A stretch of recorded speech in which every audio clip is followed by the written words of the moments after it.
안녕하십니까? 세상의 역사와 문화를 깊이 있게 탐구하는 시간입니다. 오늘 우리는 세계 지도 위에서는 아주 작은 점처럼 보이지만 인류 역사에 거대한 족적을 남긴 한 장소로 여행을 떠나고자 합니다. 그곳은 바로 가톨릭 신앙의 심장이자 예술과 역사가 살아 숨쉬는 곳, 바티칸입니다. 이 경이로운 이야기가 더 많은 분들에게 닿아 그 안에 담긴 신앙과 인류의 위대한 유산이 널리 퍼져나갈 수 있도록 잠시 시간을 내어 좋아요와 공유를 통해 이 여정에 동참해 주시면 감사하겠습니다.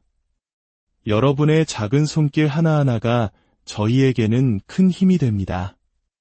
여러분의 삶에 늘 하느님의 평화와 축복이 가득하기를 기도하며 이제 바티칸의 비밀을 향한 문을 열어보겠습니다. 이탈리아 반도 중심부 로마라는 도시 안에 섬처럼 존재하는 나라 바티칸 시국. 그 면적은 서울 여의도의 절반에도 미치지 못하며 그나마 3분의 1은 아름다운 정원으로 채워져 있습니다. 세계에서 가장 작은 이 나라는 불과 900여 명의 시민과 그들을 지키는 135명의 스위스 근위병으로 이루어져 있습니다. 하지만 이 작은 영토는 지난 2000년 동안 전 세계 13억 가톨릭 신자들의 영적인 등대가 되었습니다. 어떻게 이 작은 언덕이 이토록 강력한 상징성을 지닌 거대한 구조물로 변모할 수 있었을까요? 그 시작은 화려한 궁전이 아닌 아주 작고 소박한 무덤에서 비롯되었습니다. 바로 예수님의 첫 번째 제자 성 베드로의 무덤입니다. 이 모든 이야기의 근원을 찾아가기 위해 우리는 먼저 성 베드로 대성당의 심장부로 향해야 합니다.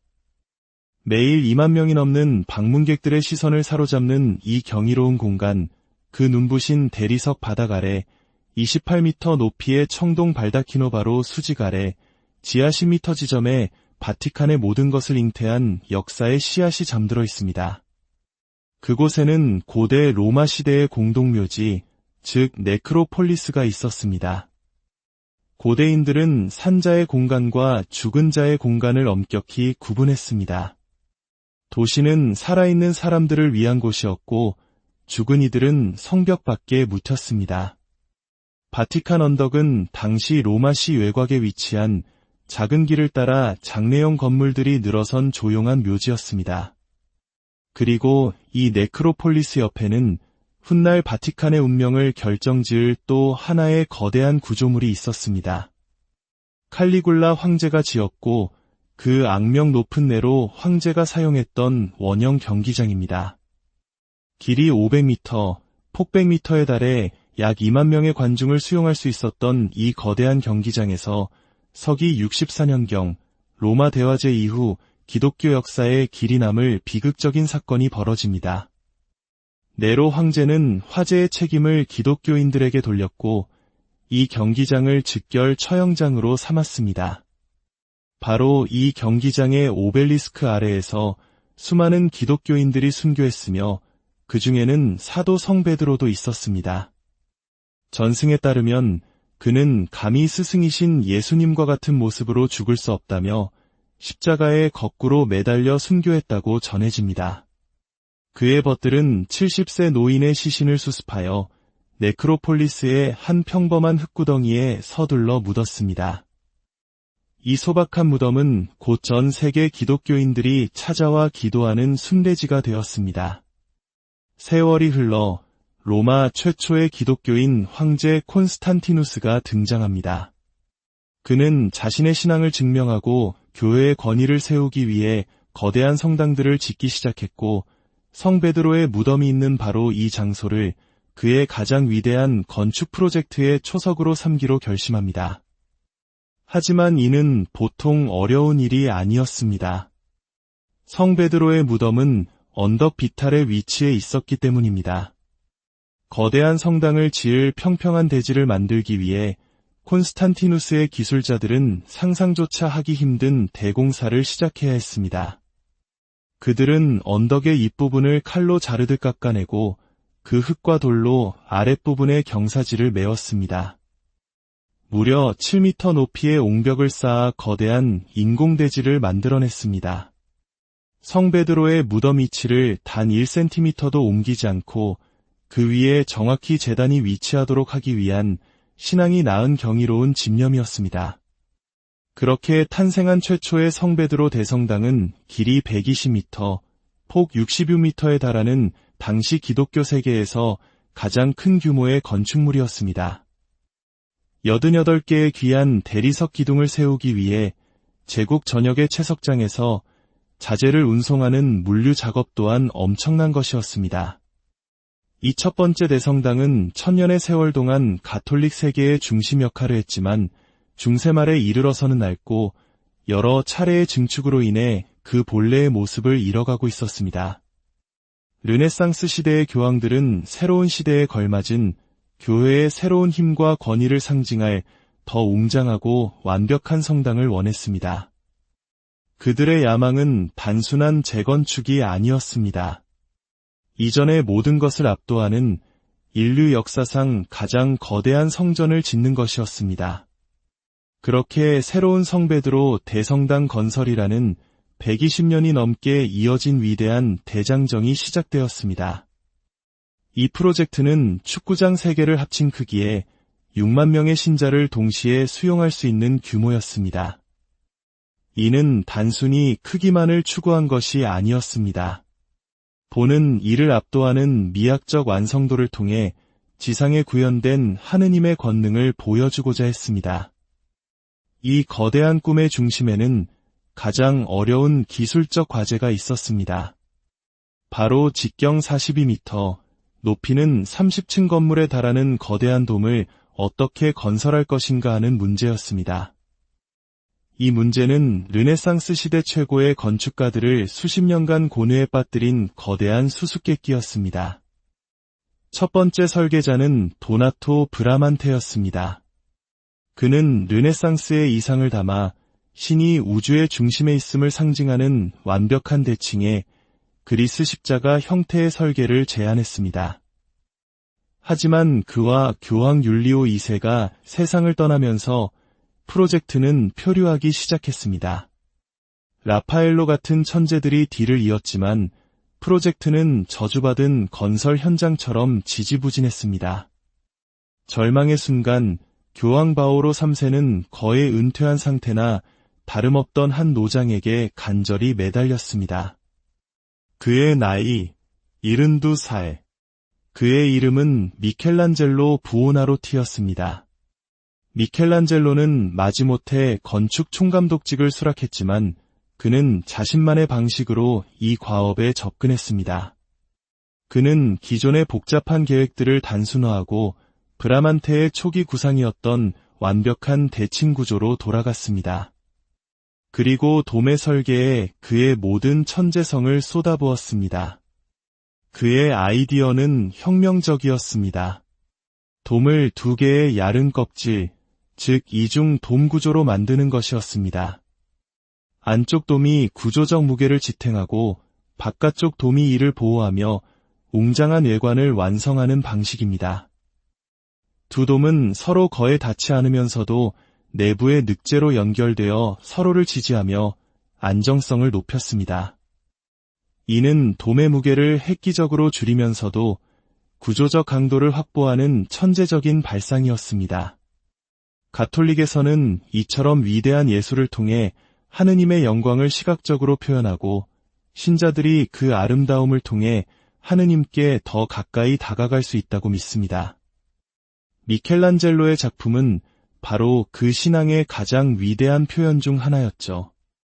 하지만 미켈란젤로 역시 돔의 완성을 보지 못하고 세상을 떠났습니다. 그가 완성한 것은 돔을 받치는 거대한 원통형 구조물, 드럼뿐이었습니다.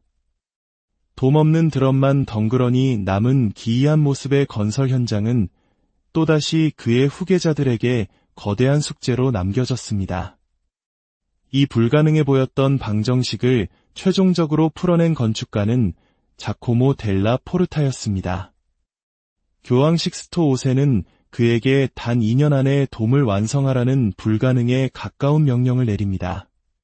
델라포르타는 미켈란젤로의 설계를 일부 수정하여 반구형이 아닌 약간 더 뾰족한 형태로 만들어 구조적 안정성을 높였습니다. 그리고 당시로서는 최첨단 기술이었던 철제 체인과 보강재를 돔 전체에 촘촘히 심었습니다. 수많은 철근으로 보강된 이 돔은 시대를 앞서간 현대적인 건축물이었습니다. 그는 800명의 인부를 24시간 교대로 투입하는 강행군 끝에 불과 22개월 만에 돔을 완성시키는 기적을 이루어냈습니다. 마침내 하늘을 향해 솟아오른 돔은 로마의 스카이라인을 영원히 바꾸어 놓았습니다. 이후 잔 로렌초 베르니니가 등장하여 마치 교회가 두 팔을 벌려 세상의 모든 신자를 따뜻하게 품어안는 듯한 모습의 타원형 광장을 설계함으로써 성베드로 대성당은 오늘날 우리가 보는 위대한 걸작으로 완성되었습니다. 광장 중앙에는 네로의 경기장에서 성베드로의 순교를 묵묵히 지켜보았던 고대의 오벨리스크가 옮겨져 900명의 인부와 140마리의 말이 동원된 거대한 공사 끝에 세워졌습니다. 바티칸의 건축은 단순히 아름다움만을 위한 것이 아니었습니다. 그 모든 세부 사항에는 교회의 생존과 권위를 지키기 위한 치밀한 계산이 숨어 있었습니다. 그 대표적인 예가 교황의 비밀 통로로 알려진 파세토 디 보르고입니다. 846년 사라센 해적들이 로마를 침공하여 성베드로 대성당을 약탈하는 끔찍한 사건이 발생합니다. 이에 충격을 받은 교황 레오 4세는 바티칸을 보호하기 위한 거대한 성벽을 쌓기 시작했습니다. 이 성벽의 일부를 활용하여 13세기에 만들어진 것이 바로 파세토입니다. 길이 800m에 달하는 이 통로는 바티칸 궁과 인근의 산탄젤로 요새를 연결하는 비상 탈출로였습니다. 외부의 적뿐만 아니라 로마 내부의 폭동과 위협으로부터 교황이 안전하게 피신할 수 있도록 만들어진 생명선이었습니다. 이 비밀 통로는 1527년 로마 약탈 당시 교황 클레멘스 7세가 신성 로마 제국 군대로부터 극적으로 탈출하는 데 결정적인 역할을 하기도 했습니다. 바티칸의 지혜는 군사적 방어에만 머무르지 않았습니다. 그들은 하늘의 움직임을 읽고 시간의 질서를 바로잡고자 했습니다. 바람의 탑이라 불리는 바티칸에서 두 번째로 높은 이 탑은 적을 감시하기 위한 것이 아니라 별을 관측하기 위해 지어졌습니다. 16세기 교황 그레고리오 13세는 율리우스 카이사르 시대부터 사용해온 율리우스력이 실제 태양년보다 매년 약 11분씩 길다는 사실을 발견했습니다. 이 작은 오차는 수백 년이 쌓이면서 부활절과 같은 중요한 종교 축일의 날짜를 점점 어긋나게 만들었습니다. 교황은 이 문제를 바로잡기 위해 달력개혁을 단행하고자 했습니다. 천문학자 이냐치오 단티는 바람의 탑 남쪽 벽면에 아주 작은 구멍을 뚫고 바닥에는 남북으로 정확하게 좌우선을 그렸습니다. 1581년 3월 21일 춘분, 태양이 가장 높이 떴을 때 벽의 구멍을 통과한 햇빛은 좌우선 위의 정확한 춘분점 위치가 아닌 이미 훨씬 지나간 지점을 비추었습니다. 그 오차는 정확히 10일이었습니다. 이 명백한 증거를 바탕으로 교황 그레고리오 13세는 그해 10월, 달력에서 10일을 없애버리는 과감한 결정을 내립니다. 1582년 10월 4일 다음 날은 10월 15일이 되었습니다. 이것이 바로 오늘날 우리가 사용하는 그레고리력의 탄생이었습니다. 작은 탑의 작은 구멍 하나가 전 세계의 시간을 바꾼 것입니다. 바티칸의 위대함을 이야기할 때 우리는 결코 시스티나 경당을 빼놓을 수 없습니다. 새로운 교황을 선출하는 비밀 외에 콘클라베가 열리는 이 신성한 공간은 미켈란젤로의 천재성이 폭발한 또 다른 무대입니다. 성베드로 대성당의 돔 작업을 맡기 전 이미 교황 율리오 2세는 미켈란젤로에게 시스티나 경당의 천장화를 의뢰했습니다. 원래 계획은 12사도를 그리는 소박한 것이었지만 타협을 모르는 이 예술가는 인류 역사상 가장 위대한 프레스코와 연작을 구상합니다. 도전은 예술적인 것뿐만 아니라 물리적인 것이었습니다. 20m 높이의 천장에 1000제곱미터가 넘는 그림을 그려야 했습니다. 그는 천장에 구멍을 내야 하는 기존의 비계를 거부하고 예배당 창문 위쪽의 돌출부를 이용해 공중에 뜨는 독창적인 곡선형 비계를 직접 설계했습니다. 이로 인해 그는 항상 천장과 팔 하나 정도의 거리를 유지하며 작업할 수 있었습니다. 고개를 뒤로 젖힌 채 떨어지는 물감과 섞고 가루를 맞으며 경련과 편두통에 시달리면서 4년이 넘는 시간 동안 그는 홀로 위대한 작업을 계속했습니다. 조각가였던 그는 평면의 천장에 마치 살아 움직이는 듯한 입체적인 인물들을 창조해냈습니다. 창세기의 9장면이 그의 손끝에서 장엄한 서사시로 재탄생했습니다. 마침내 비계가 철거되고 그의 작품이 공개되었을 때 세상은 그 경이로움에 숨을 죽였습니다. 마지막으로 바티칸의 가장 깊숙한 곳에는 또 다른 보물이 숨겨져 있습니다. 한때 비밀문 서고라 불렸던 바티칸 교황청 기록원입니다. 비밀이라는 단어는 라틴어 시크레텀, 즉 사적인이라는 의미에서 유래한 것으로 감추어져 있다는 뜻이 아닙니다. 이곳에는 갈릴레오 재판기록, 몽골 제국이 보낸 편지, 잉글랜드 헨리 8세의 혼인 무효 요청서 등 인류 역사의 중요한 순간들이 담긴 문서들이 보관되어 있습니다. 모든 기록물을 한 줄로 늘어놓으면 그 길이가 무려 85km, 서울에서 천안까지의 거리에 해당합니다. 이 엄청난 양의 기록을 보존하기 위해 바티칸 박물관 방문객들의 발미되는 거대한 지하 벙커가 건설되었습니다. 항온, 항습, 방화시설을 갖춘 이 최첨단 공간은 인류의 기억을 미래 세대에게 안전하게 전달하는 역할을 하고 있습니다. 바티칸은 이처럼 과거와 현재가 공존하는 특별한 공간입니다. 하느님을 향한 깊은 신앙과 순수한 예술적 열정이 빚어낸 경이로운 건축물이자 때로는 인간의 권력투쟁과 야망, 자아가 충돌했던 역사의 현장이기도 합니다. 위대한 건축물들은 단순한 돌과 그림이 아니라 수많은 이들의 기도와 희망, 그리고 하느님을 향한 열정이 깃든 살아있는 신앙의 증거입니다. 이 이야기를 통해 여러분의 마음에 작은 울림과 평화가 깃들었기를 바랍니다. 주님의 은총이 언제나 여러분과 함께 하시기를 기도합니다. 오늘 여정은 여기서 마치겠습니다. 안녕하십니까? 세상의 역사와 문화를 깊이 있게 탐구하는 시간입니다. 오늘 우리는 세계 지도 위에서는 아주 작은 점처럼 보이지만 인류 역사에 거대한 족적을 남긴 한 장소로 여행을 떠나고자 합니다. 그곳은 바로 가톨릭 신앙의 심장이자 예술과 역사가 살아 숨쉬는 곳, 바티칸입니다. 이 경이로운 이야기가 더 많은 분들에게 닿아 그 안에 담긴 신앙과 인류의 위대한 유산이 널리 퍼져나갈 수 있도록 잠시 시간을 내어 좋아요와 공유를 통해 이 여정에 동참해 주시면 감사하겠습니다. 여러분의 작은 손길 하나하나가 저희에게는 큰 힘이 됩니다. 여러분의 삶에 늘 하느님의 평화와 축복이 가득하기를 기도하며 이제 바티칸의 비밀을 향한 문을 열어보겠습니다. 이탈리아 반도 중심부 로마라는 도시 안에 섬처럼 존재하는 나라 바티칸 시국. 그 면적은 서울 여의도의 절반에도 미치지 못하며 그나마 3분의 1은 아름다운 정원으로 채워져 있습니다.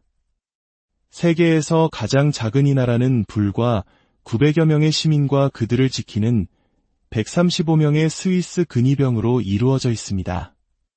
하지만 이 작은 영토는 지난 2000년 동안 전 세계 13억 가톨릭 신자들의 영적인 등대가 되었습니다. 어떻게 이 작은 언덕이 이토록 강력한 상징성을 지닌 거대한 구조물로 변모할 수 있었을까요? 그 시작은 화려한 궁전이 아닌 아주 작고 소박한 무덤에서 비롯되었습니다. 바로 예수님의 첫 번째 제자 성 베드로의 무덤입니다. 이 모든 이야기의 근원을 찾아가기 위해 우리는 먼저 성베드로 대성당의 심장부로 향해야 합니다. 매일 2만 명이 넘는 방문객들의 시선을 사로잡는 이 경이로운 공간, 그 눈부신 대리석 바닥 아래 28m 높이의 청동 발다키노 바로 수직 아래 지하 10m 지점에 바티칸의 모든 것을 잉태한 역사의 씨앗이 잠들어 있습니다. 그곳에는 고대 로마 시대의 공동묘지, 즉 네크로폴리스가 있었습니다. 고대인들은 산자의 공간과 죽은 자의 공간을 엄격히 구분했습니다. 도시는 살아있는 사람들을 위한 곳이었고 죽은 이들은 성벽 밖에 묻혔습니다. 바티칸 언덕은 당시 로마시 외곽에 위치한 작은 길을 따라 장내용 건물들이 늘어선 조용한 묘지였습니다. 그리고 이 네크로폴리스 옆에는 훗날 바티칸의 운명을 결정지을 또 하나의 거대한 구조물이 있었습니다. 칼리굴라 황제가 지었고 그 악명 높은 내로 황제가 사용했던 원형 경기장입니다. 길이 500m, 폭 100m에 달해 약 2만 명의 관중을 수용할 수 있었던 이 거대한 경기장에서 서기 64년경 로마 대화제 이후 기독교 역사에 길이 남을 비극적인 사건이 벌어집니다. 네로 황제는 화재의 책임을 기독교인들에게 돌렸고 이 경기장을 즉결 처형장으로 삼았습니다. 바로 이 경기장의 오벨리스크 아래에서 수많은 기독교인들이 순교했으며 그 중에는 사도 성베드로도 있었습니다. 전승에 따르면 그는 감히 스승이신 예수님과 같은 모습으로 죽을 수 없다며 십자가에 거꾸로 매달려 순교했다고 전해집니다. 그의 벗들은 70세 노인의 시신을 수습하여 네크로폴리스의 한 평범한 흙구덩이에 서둘러 묻었습니다. 이 소박한 무덤은 곧 전 세계 기독교인들이 찾아와 기도하는 순례지가 되었습니다. 세월이 흘러 로마 최초의 기독교인 황제 콘스탄티누스가 등장합니다. 그는 자신의 신앙을 증명하고 교회의 권위를 세우기 위해 거대한 성당들을 짓기 시작했고 성베드로의 무덤이 있는 바로 이 장소를 그의 가장 위대한 건축 프로젝트의 초석으로 삼기로 결심합니다. 하지만 이는 보통 어려운 일이 아니었습니다. 성베드로의 무덤은 언덕 비탈의 위치에 있었기 때문입니다. 거대한 성당을 지을 평평한 대지를 만들기 위해 콘스탄티누스의 기술자들은 상상조차 하기 힘든 대공사를 시작해야 했습니다. 그들은 언덕의 윗부분을 칼로 자르듯 깎아내고 그 흙과 돌로 아랫부분의 경사지를 메웠습니다.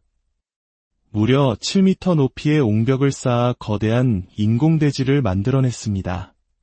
성베드로의 무덤 위치를 단 1cm도 옮기지 않고 그 위에 정확히 제단이 위치하도록 하기 위한 신앙이 낳은 경이로운 집념이었습니다. 그렇게 탄생한 최초의 성베드로 대성당은 길이 120m, 폭 60여m에 달하는 당시 기독교 세계에서 가장 큰 규모의 건축물이었습니다. 88개의 귀한 대리석 기둥을 세우기 위해 제국 전역의 채석장에서 자재를 운송하는 물류 작업 또한 엄청난 것이었습니다. 이 첫 번째 대성당은 천년의 세월 동안 가톨릭 세계의 중심 역할을 했지만 중세 말에 이르러서는 낡고 여러 차례의 증축으로 인해 그 본래의 모습을 잃어가고 있었습니다. 르네상스 시대의 교황들은 새로운 시대에 걸맞은 교회의 새로운 힘과 권위를 상징할 더 웅장하고 완벽한 성당을 원했습니다. 그들의 야망은 단순한 재건축이 아니었습니다. 이전의 모든 것을 압도하는 인류 역사상 가장 거대한 성전을 짓는 것이었습니다. 그렇게 새로운 성베드로 대성당 건설이라는 120년이 넘게 이어진 위대한 대장정이 시작되었습니다. 이 프로젝트는 축구장 3개를 합친 크기에 6만 명의 신자를 동시에 수용할 수 있는 규모였습니다. 이는 단순히 크기만을 추구한 것이 아니었습니다. 본은 이를 압도하는 미학적 완성도를 통해 지상에 구현된 하느님의 권능을 보여주고자 했습니다. 이 거대한 꿈의 중심에는 가장 어려운 기술적 과제가 있었습니다. 바로 직경 42m, 높이는 30층 건물에 달하는 거대한 돔을 어떻게 건설할 것인가 하는 문제였습니다. 이 문제는 르네상스 시대 최고의 건축가들을 수십 년간 고뇌에 빠뜨린 거대한 수수께끼였습니다. 첫 번째 설계자는 도나토 브라만테였습니다. 그는 르네상스의 이상을 담아 신이 우주의 중심에 있음을 상징하는 완벽한 대칭의 그리스 십자가 형태의 설계를 제안했습니다. 하지만 그와 교황 율리오 2세가 세상을 떠나면서 프로젝트는 표류하기 시작했습니다. 라파엘로 같은 천재들이 뒤를 이었지만 프로젝트는 저주받은 건설 현장처럼 지지부진했습니다. 절망의 순간 교황 바오로 3세는 거의 은퇴한 상태나 다름없던 한 노장에게 간절히 매달렸습니다. 그의 나이 72살. 그의 이름은 미켈란젤로 부오나로티였습니다. 미켈란젤로는 마지못해 건축 총감독직을 수락했지만 그는 자신만의 방식으로 이 과업에 접근했습니다. 그는 기존의 복잡한 계획들을 단순화하고 브라만테의 초기 구상이었던 완벽한 대칭 구조로 돌아갔습니다. 그리고 돔의 설계에 그의 모든 천재성을 쏟아부었습니다. 그의 아이디어는 혁명적이었습니다. 돔을 2개의 얇은 껍질, 즉 이중 돔 구조로 만드는 것이었습니다. 안쪽 돔이 구조적 무게를 지탱하고 바깥쪽 돔이 이를 보호하며 웅장한 외관을 완성하는 방식입니다. 두 돔은 서로 거의 닿지 않으면서도 내부의 늑제로 연결되어 서로를 지지하며 안정성을 높였습니다. 이는 돔의 무게를 획기적으로 줄이면서도 구조적 강도를 확보하는 천재적인 발상이었습니다. 가톨릭에서는 이처럼 위대한 예술을 통해 하느님의 영광을 시각적으로 표현하고 신자들이 그 아름다움을 통해 하느님께 더 가까이 다가갈 수 있다고 믿습니다.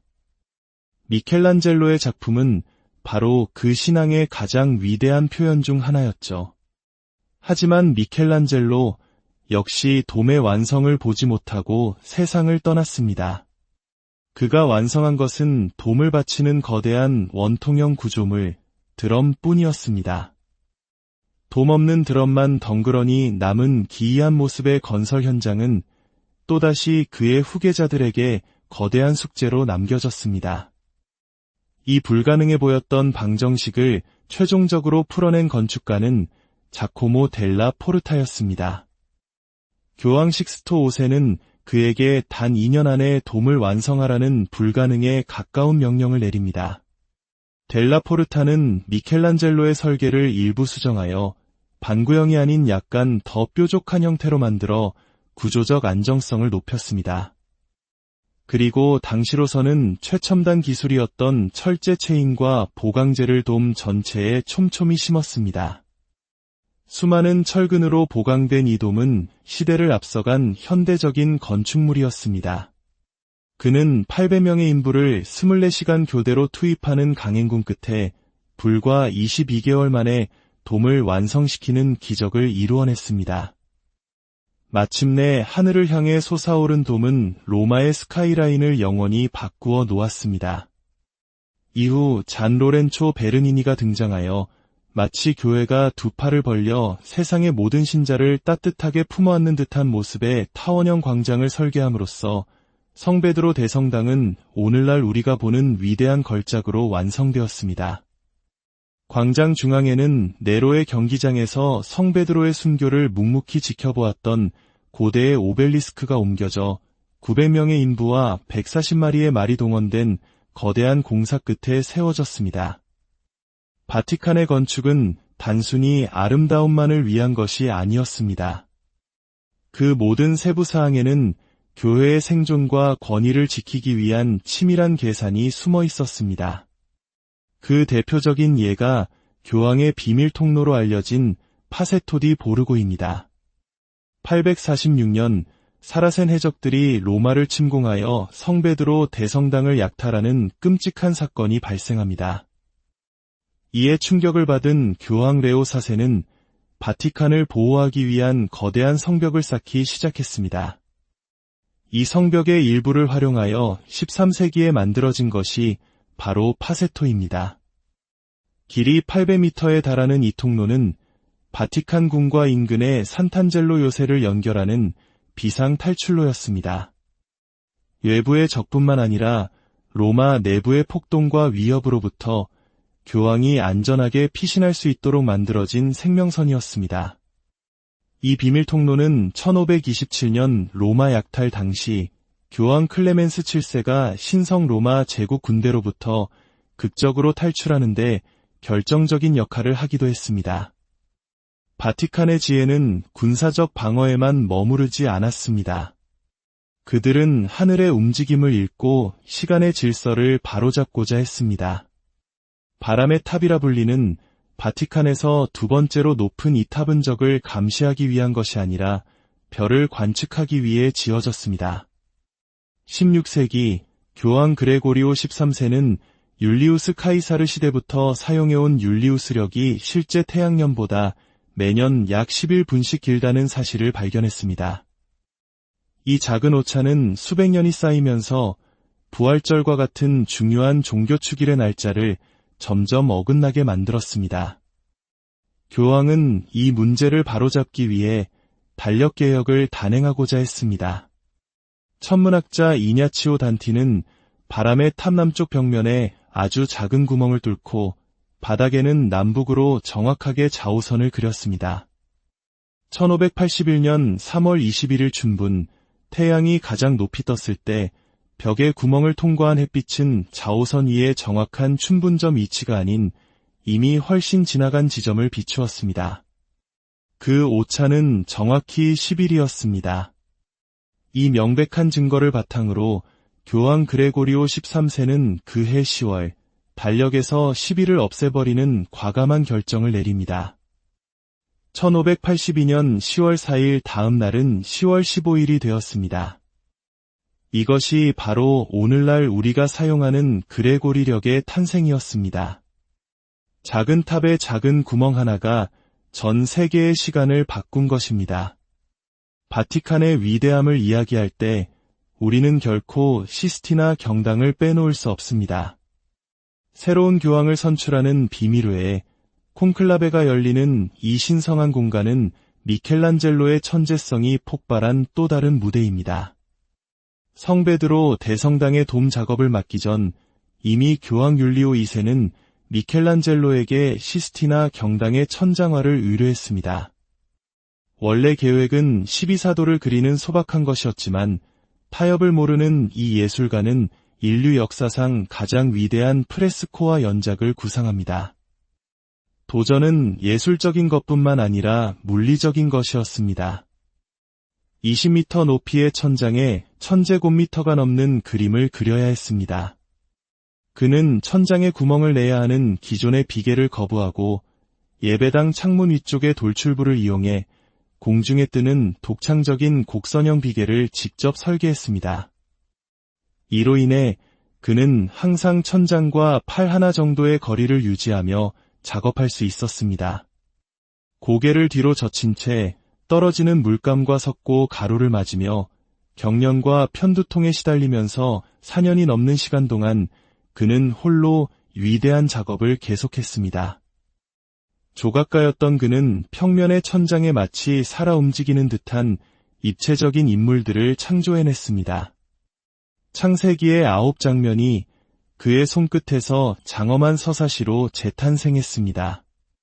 마침내 비계가 철거되고 그의 작품이 공개되었을 때 세상은 그 경이로움에 숨을 죽였습니다. 마지막으로 바티칸의 가장 깊숙한 곳에는 또 다른 보물이 숨겨져 있습니다. 한때 비밀문 서고라 불렸던 바티칸 교황청 기록원입니다. 비밀이라는 단어는 라틴어 시크레텀, 즉 사적인이라는 의미에서 유래한 것으로 감추어져 있다는 뜻이 아닙니다. 이곳에는 갈릴레오 재판 기록, 몽골 제국이 보낸 편지, 잉글랜드 헨리 8세의 혼인 무효 요청서 등 인류 역사의 중요한 순간들이 담긴 문서들이 보관되어 있습니다. 모든 기록물을 한 줄로 늘어놓으면 그 길이가 무려 85km, 서울에서 천안까지의 거리에 해당합니다. 이 엄청난 양의 기록을 보존하기 위해 바티칸 박물관 방문객들의 발미되는 거대한 지하 벙커가 건설되었습니다. 항온, 항습, 방화시설을 갖춘 이 최첨단 공간은 인류의 기억을 미래 세대에게 안전하게 전달하는 역할을 하고 있습니다. 바티칸은 이처럼 과거와 현재가 공존하는 특별한 공간입니다. 하느님을 향한 깊은 신앙과 순수한 예술적 열정이 빚어낸 경이로운 건축물이자 때로는 인간의 권력투쟁과 야망, 자아가 충돌했던 역사의 현장이기도 합니다. 위대한 건축물들은 단순한 돌과 그림이 아니라 수많은 이들의 기도와 희망, 그리고 하느님을 향한 열정이 깃든 살아있는 신앙의 증거입니다. 이 이야기를 통해 여러분의 마음에 작은 울림과 평화가 깃들었기를 바랍니다. 주님의 은총이 언제나 여러분과 함께 하시기를 기도합니다. 오늘 여정은 여기서 마치겠습니다. 안녕하십니까? 세상의 역사와 문화를 깊이 있게 탐구하는 시간입니다. 오늘 우리는 세계 지도 위에서는 아주 작은 점처럼 보이지만 인류 역사에 거대한 족적을 남긴 한 장소로 여행을 떠나고자 합니다. 그곳은 바로 가톨릭 신앙의 심장이자 예술과 역사가 살아 숨쉬는 곳, 바티칸입니다. 이 경이로운 이야기가 더 많은 분들에게 닿아 그 안에 담긴 신앙과 인류의 위대한 유산이 널리 퍼져나갈 수 있도록 잠시 시간을 내어 좋아요와 공유를 통해 이 여정에 동참해 주시면 감사하겠습니다. 여러분의 작은 손길 하나하나가 저희에게는 큰 힘이 됩니다. 여러분의 삶에 늘 하느님의 평화와 축복이 가득하기를 기도하며 이제 바티칸의 비밀을 향한 문을 열어보겠습니다. 이탈리아 반도 중심부 로마라는 도시 안에 섬처럼 존재하는 나라 바티칸 시국. 그 면적은 서울 여의도의 절반에도 미치지 못하며 그나마 3분의 1은 아름다운 정원으로 채워져 있습니다. 세계에서 가장 작은 이 나라는 불과 900여 명의 시민과 그들을 지키는 135명의 스위스 근위병으로 이루어져 있습니다. 하지만 이 작은 영토는 지난 2000년 동안 전 세계 13억 가톨릭 신자들의 영적인 등대가 되었습니다. 어떻게 이 작은 언덕이 이토록 강력한 상징성을 지닌 거대한 구조물로 변모할 수 있었을까요? 그 시작은 화려한 궁전이 아닌 아주 작고 소박한 무덤에서 비롯되었습니다. 바로 예수님의 첫 번째 제자 성 베드로의 무덤입니다. 이 모든 이야기의 근원을 찾아가기 위해 우리는 먼저 성 베드로 대성당의 심장부로 향해야 합니다. 매일 2만 명이 넘는 방문객들의 시선을 사로잡는 이 경이로운 공간, 그 눈부신 대리석 바닥 아래 28m 높이의 청동 발다키노 바로 수직 아래 지하 10m 지점에 바티칸의 모든 것을 잉태한 역사의 씨앗이 잠들어 있습니다. 그곳에는 고대 로마 시대의 공동묘지, 즉 네크로폴리스가 있었습니다. 고대인들은 산자의 공간과 죽은 자의 공간을 엄격히 구분했습니다. 도시는 살아있는 사람들을 위한 곳이었고 죽은 이들은 성벽 밖에 묻혔습니다. 바티칸 언덕은 당시 로마시 외곽에 위치한 작은 길을 따라 장내형 건물들이 늘어선 조용한 묘지였습니다. 그리고 이 네크로폴리스 옆에는 훗날 바티칸의 운명을 결정지을 또 하나의 거대한 구조물이 있었습니다. 칼리굴라 황제가 지었고 그 악명 높은 내로 황제가 사용했던 원형 경기장입니다. 길이 500m, 폭 100m에 달해 약 2만 명의 관중을 수용할 수 있었던 이 거대한 경기장에서 서기 64년경 로마 대화제 이후 기독교 역사에 길이 남을 비극적인 사건이 벌어집니다. 네로 황제는 화재의 책임을 기독교인들에게 돌렸고 이 경기장을 즉결 처형장으로 삼았습니다. 바로 이 경기장의 오벨리스크 아래에서 수많은 기독교인들이 순교했으며 그 중에는 사도 성 베드로도 있었습니다. 전승에 따르면 그는 감히 스승이신 예수님과 같은 모습으로 죽을 수 없다며 십자가에 거꾸로 매달려 순교했다고 전해집니다. 그의 벗들은 70세 노인의 시신을 수습하여 네크로폴리스의 한 평범한 흙구덩이에 서둘러 묻었습니다. 이 소박한 무덤은 곧 전 세계 기독교인들이 찾아와 기도하는 순례지가 되었습니다. 세월이 흘러 로마 최초의 기독교인 황제 콘스탄티누스가 등장합니다. 그는 자신의 신앙을 증명하고 교회의 권위를 세우기 위해 거대한 성당들을 짓기 시작했고, 성 베드로의 무덤이 있는 바로 이 장소를 그의 가장 위대한 건축 프로젝트의 초석으로 삼기로 결심합니다. 하지만 이는 보통 어려운 일이 아니었습니다. 성 베드로의 무덤은 언덕 비탈의 위치에 있었기 때문입니다. 거대한 성당을 지을 평평한 대지를 만들기 위해 콘스탄티누스의 기술자들은 상상조차 하기 힘든 대공사를 시작해야 했습니다. 그들은 언덕의 윗부분을 칼로 자르듯 깎아내고 그 흙과 돌로 아랫부분의 경사지를 메웠습니다. 무려 7m 높이의 옹벽을 쌓아 거대한 인공대지를 만들어냈습니다. 성 베드로의 무덤 위치를 단 1cm도 옮기지 않고 그 위에 정확히 제단이 위치하도록 하기 위한 신앙이 낳은 경이로운 집념이었습니다. 그렇게 탄생한 최초의 성 베드로 대성당은 길이 120m, 폭 60여m에 달하는 당시 기독교 세계에서 가장 큰 규모의 건축물이었습니다. 88개의 귀한 대리석 기둥을 세우기 위해 제국 전역의 채석장에서 자재를 운송하는 물류 작업 또한 엄청난 것이었습니다. 이 첫 번째 대성당은 천년의 세월 동안 가톨릭 세계의 중심 역할을 했지만 중세 말에 이르러서는 낡고 여러 차례의 증축으로 인해 그 본래의 모습을 잃어가고 있었습니다. 르네상스 시대의 교황들은 새로운 시대에 걸맞은 교회의 새로운 힘과 권위를 상징할 더 웅장하고 완벽한 성당을 원했습니다. 그들의 야망은 단순한 재건축이 아니었습니다. 이전의 모든 것을 압도하는 인류 역사상 가장 거대한 성전을 짓는 것이었습니다. 그렇게 새로운 성 베드로 대성당 건설이라는 120년이 넘게 이어진 위대한 대장정이 시작되었습니다. 이 프로젝트는 축구장 3개를 합친 크기에 6만 명의 신자를 동시에 수용할 수 있는 규모였습니다. 이는 단순히 크기만을 추구한 것이 아니었습니다. 본은 이를 압도하는 미학적 완성도를 통해 지상에 구현된 하느님의 권능을 보여주고자 했습니다. 이 거대한 꿈의 중심에는 가장 어려운 기술적 과제가 있었습니다. 바로 직경 42m, 높이는 30층 건물에 달하는 거대한 돔을 어떻게 건설할 것인가 하는 문제였습니다. 이 문제는 르네상스 시대 최고의 건축가들을 수십 년간 고뇌에 빠뜨린 거대한 수수께끼였습니다. 첫 번째 설계자는 도나토 브라만테였습니다.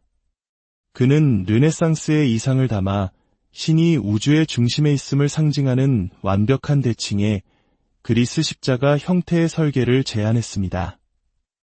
하지만 그와 교황 율리오 2세가 세상을 떠나면서 프로젝트는 표류하기 시작했습니다.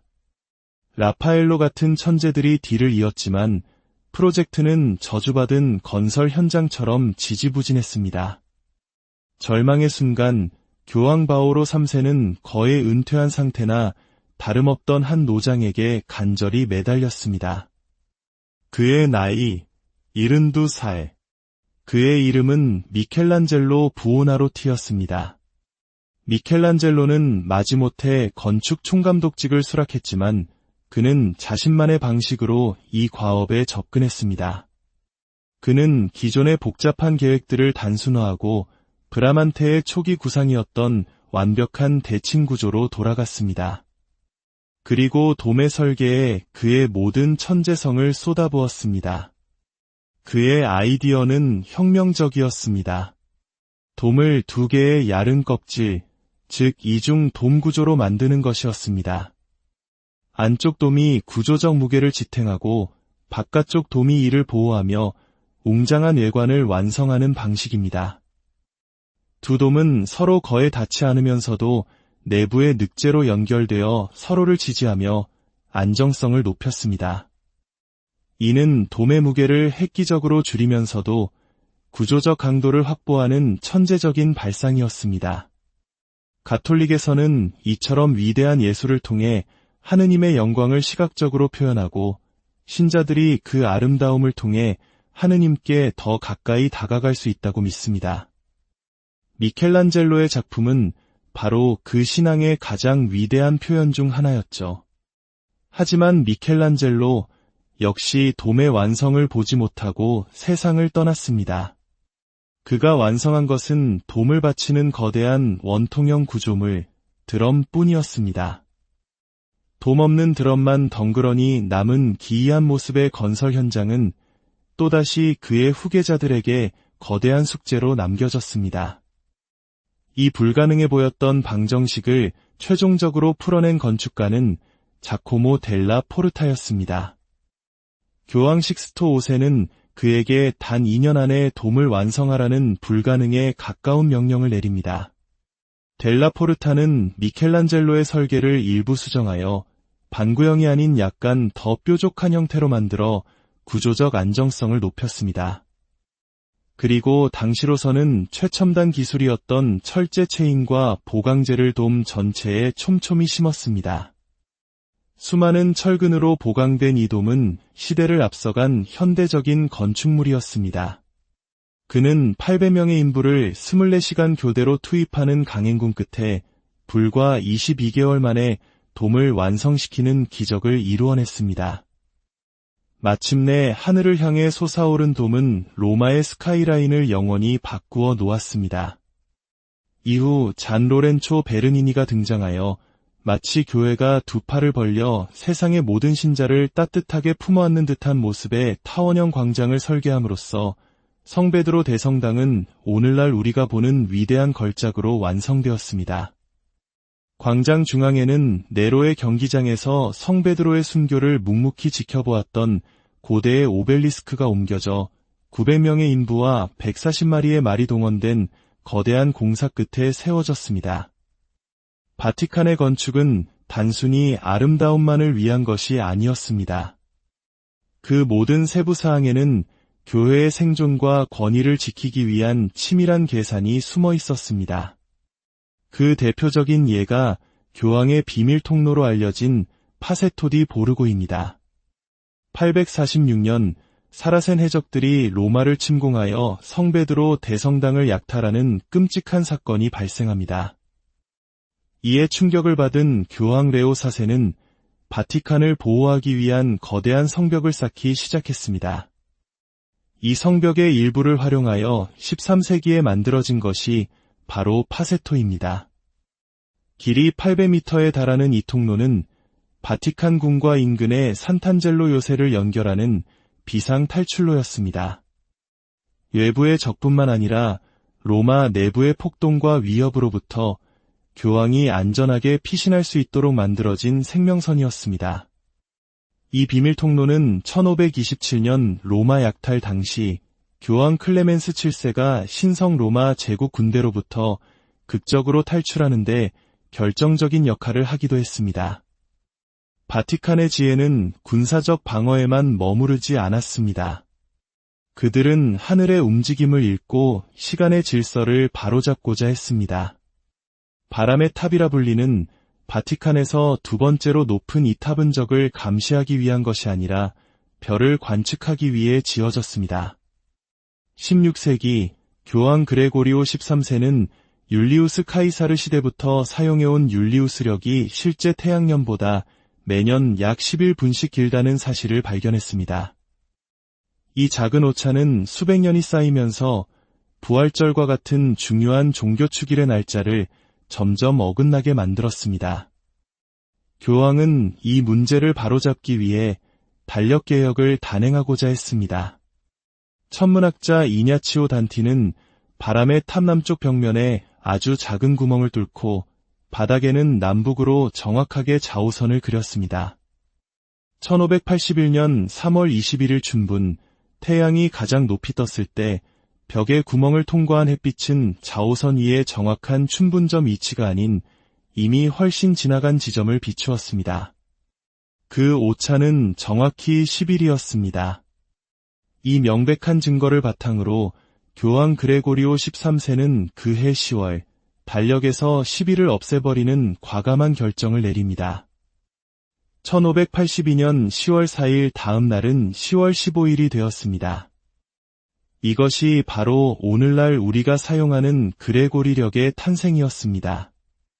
작은 탑의 작은 구멍 하나가 전 세계의 시간을 바꾼 것입니다. 바티칸의 위대함을 이야기할 때 우리는 결코 시스티나 경당을 빼놓을 수 없습니다. 새로운 교황을 선출하는 비밀 외에 콘클라베가 열리는 이 신성한 공간은 미켈란젤로의 천재성이 폭발한 또 다른 무대입니다. 성베드로 대성당의 돔 작업을 맡기 전 이미 교황 율리오 2세는 미켈란젤로에게 시스티나 경당의 천장화를 의뢰했습니다. 원래 계획은 12사도를 그리는 소박한 것이었지만 타협을 모르는 이 예술가는 인류 역사상 가장 위대한 프레스코와 연작을 구상합니다. 도전은 예술적인 것뿐만 아니라 물리적인 것이었습니다. 20m 높이의 천장에 1000제곱미터가 넘는 그림을 그려야 했습니다. 그는 천장에 구멍을 내야 하는 기존의 비계를 거부하고 예배당 창문 위쪽의 돌출부를 이용해 공중에 뜨는 독창적인 곡선형 비계를 직접 설계했습니다. 이로 인해 그는 항상 천장과 팔 하나 정도의 거리를 유지하며 작업할 수 있었습니다. 고개를 뒤로 젖힌 채 떨어지는 물감과 섞고 가루를 맞으며 경련과 편두통에 시달리면서 4년이 넘는 시간 동안 그는 홀로 위대한 작업을 계속했습니다. 조각가였던 그는 평면의 천장에 마치 살아 움직이는 듯한 입체적인 인물들을 창조해냈습니다. 창세기의 9장면이 그의 손끝에서 장엄한 서사시로 재탄생했습니다. 마침내 비계가 철거되고 그의 작품이 공개되었을 때 세상은 그 경이로움에 숨을 죽였습니다. 마지막으로 바티칸의 가장 깊숙한 곳에는 또 다른 보물이 숨겨져 있습니다. 한때 비밀문 서고라 불렸던 바티칸 교황청 기록원입니다. 비밀이라는 단어는 라틴어 시크레텀, 즉 사적인이라는 의미에서 유래한 것으로 감추어져 있다는 뜻이 아닙니다. 이곳에는 갈릴레오 재판기록, 몽골 제국이 보낸 편지, 잉글랜드 헨리 8세의 혼인 무효 요청서 등 인류 역사의 중요한 순간들이 담긴 문서들이 보관되어 있습니다.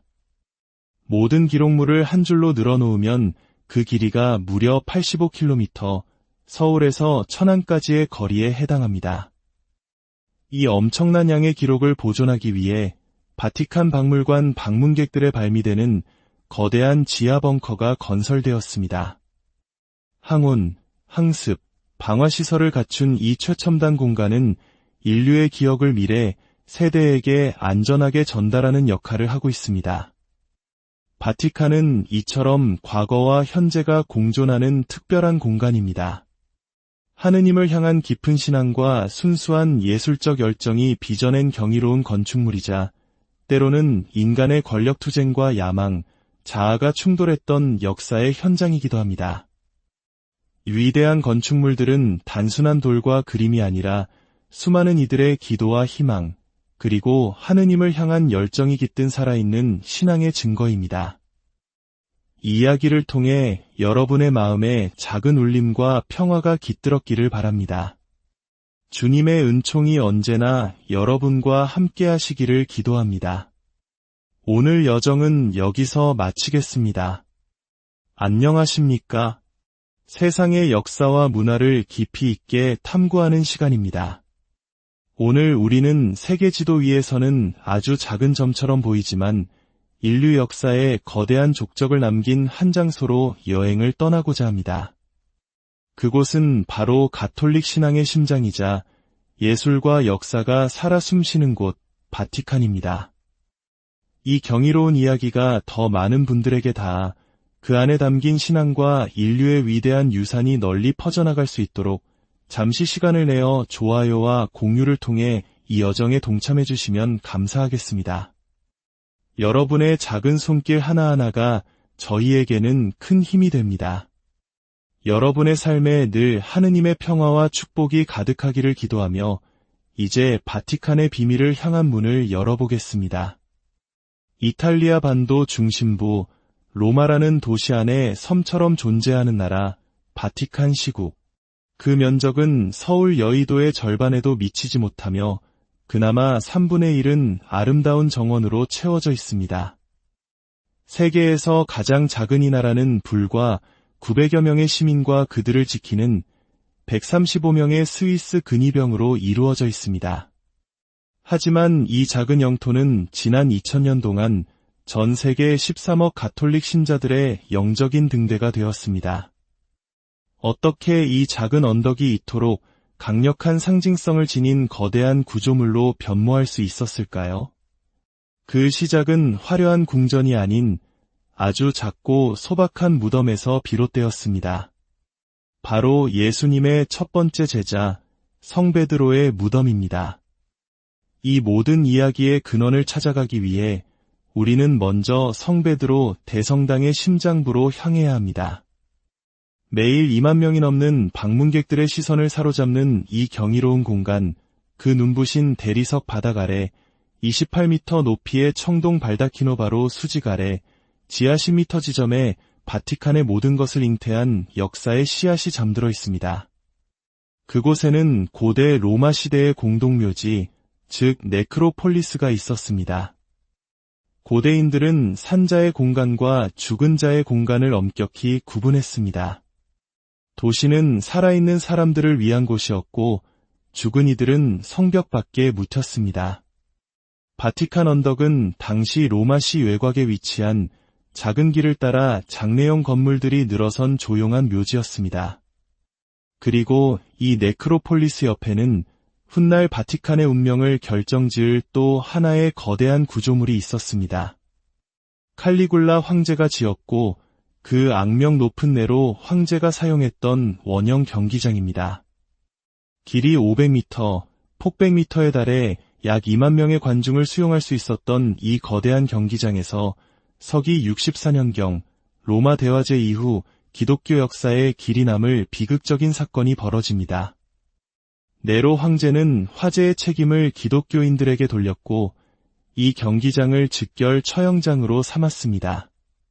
바로 이 경기장의 오벨리스크 아래에서 수많은 기독교인들이 순교했으며 그 중에는 사도 성 베드로도 있었습니다.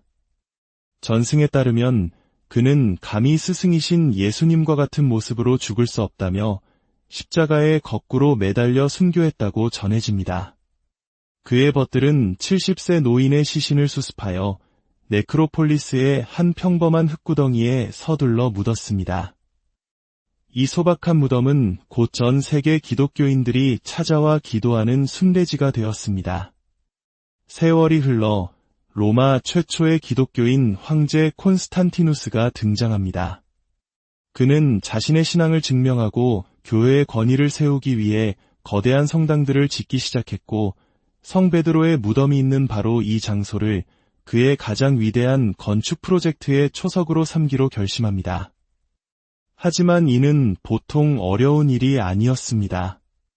성 베드로의 무덤은 언덕 비탈의 위치에 있었기 때문입니다.